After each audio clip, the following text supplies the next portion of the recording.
Hello everyone, my name's Corinne. Welcome to my channel. Today we'll be talking about 3 cases of familicide. 3 cases where perpetrators killed multiple close family members in quick succession, most often targeting children, relatives, spouses, siblings, and parents. That being said, these crimes are extremely violent, so if you're sensitive to this type of material, please click away now. Jonathan Tedla, Harlem, New York. Jonathan Tedla was 46 years old and married to Jennifer Schulet, 42. They also had a 5-year-old daughter named Abish. They were going through a very difficult divorce after 7 years of marriage. When things started to get tough, Jonathan made threats toward Jennifer. He said if she filed for divorce, he would destroy her or take them all out. On November 7th of 2019, Jonathan kept his promise. He entered the bathroom where Jennifer had been. He took a 5-inch long hunting blade and sliced at her throat with such force it left her decapitated. Jonathan then moved to his 5-year-old daughter Abish's bedroom and proceeded to attack her too. He also slit her throat so deeply that she was nearly decapitated. Finally, Jonathan took a length of rope and, using his daughter's bedroom door, hung himself.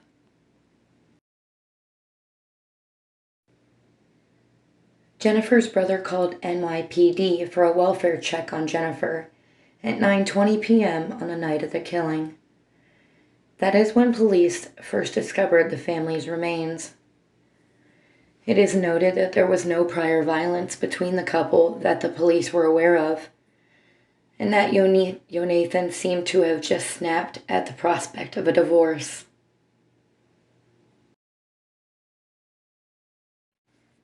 Damien Rosovsky, St. Helier, Jersey, Channel Islands. In 2004, Damien had met his wife-to-be, Isabella Gertzkick, and in 2005 married and had 2 children, Kinga and Casper. By June of 2011, it was clear that the couple was having some marital woes. Isabella confessed to Damien that she had been having an affair with another man for longer than 2 months. In turn, Damien cheated back on Isabella. Then on January 19th, Damien had found out that he had been swindled by a contractor from another country.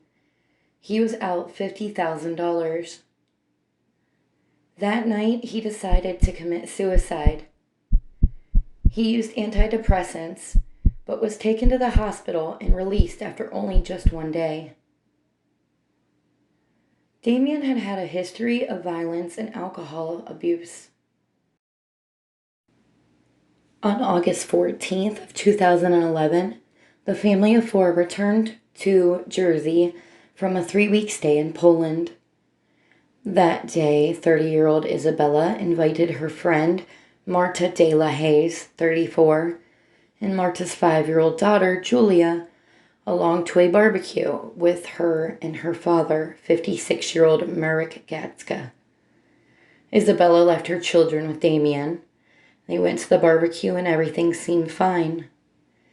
At about 1 o'clock in the afternoon, they all came back to the Rosowsky family household to find that Damien was nowhere to be found, and Casper and Kinga had been left alone.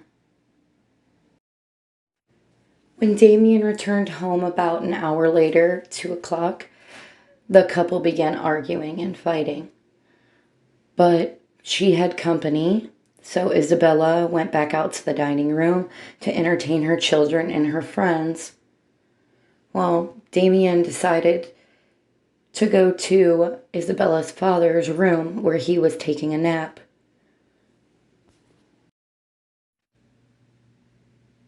Filled with anger and rage, Damien produced 2 kitchen butchering knives and began stabbing Isabella's father to death. He was stabbed 9 times in his head, neck, and face.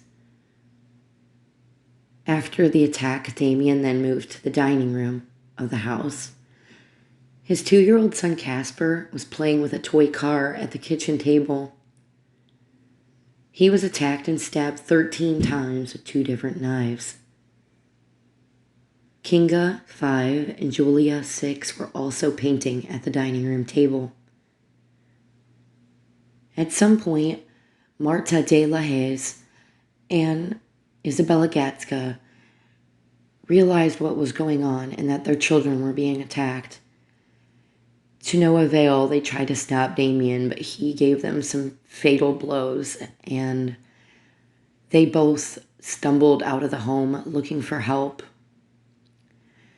As Marta and Isabella were looking for help, Damien finished attacking Julia and Kinga. In all, both girls were stabbed 16 times each with the butchering knives and died on scene. Then Damien wasn't finished with Isabella. He continued his attack outside. He got on top of her as she was laying out in the lawn looking for help and began stabbing her to death in front of onlooking neighbors. Damien then turned his attention to Marta de la Hez, stabbing her more and leaving her collapsed on the front lawn, succumbing to her injuries on scene. Neighbors began to intervene, but Damien began stabbing himself too. He fell to the ground and lost consciousness. In just 15 minutes, Damien was able to kill 6 people. Prosecution would later state that the 6 murders, that it was a case of a man who could not face the prospect of a marriage failure and decided that if the family cannot go on as it is, it must not go on at all. 1 year at a mental hospital, Damien's trial began. He was cleared of murder, but admitted manslaughter with diminished responsibility.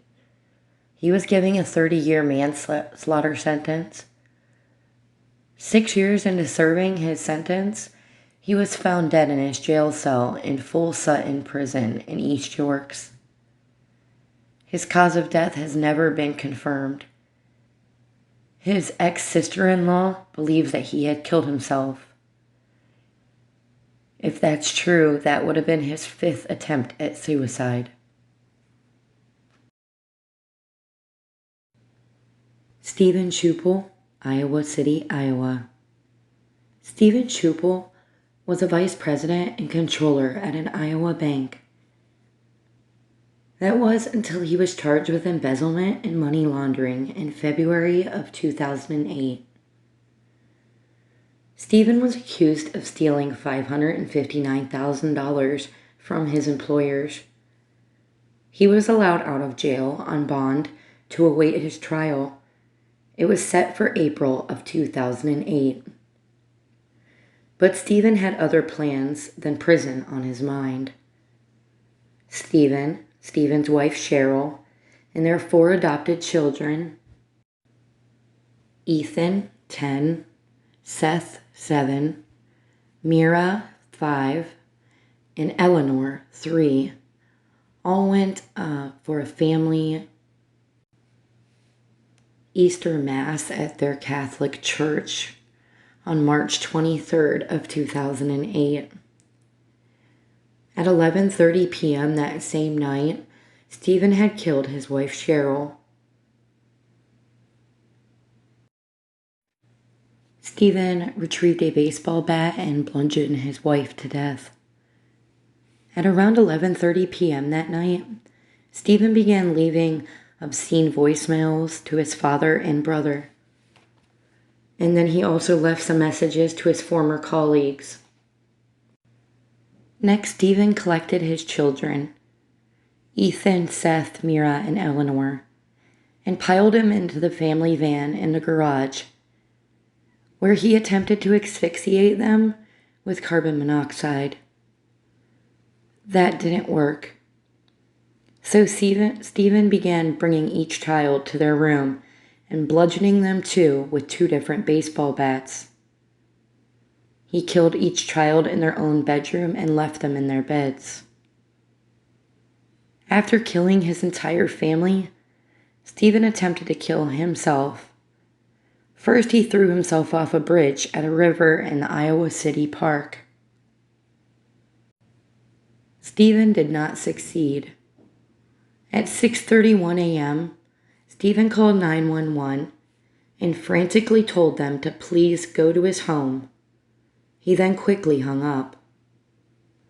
About 5 minutes later, a witness called 911, saying that she had just seen Stephen Chu Poole's van going at a high speed and ramming a concrete base off an Interstate 80. The van exploded on impact, killing Stephen instantly. While Stephen was committing his heinous murders of his family, he left detailed notes and voicemails about everything he had done. Police never released these, but they did tell the public that he expressed regret for his decisions and that he was sorry for stealing the money, and that his family would be better off dead than living in this world.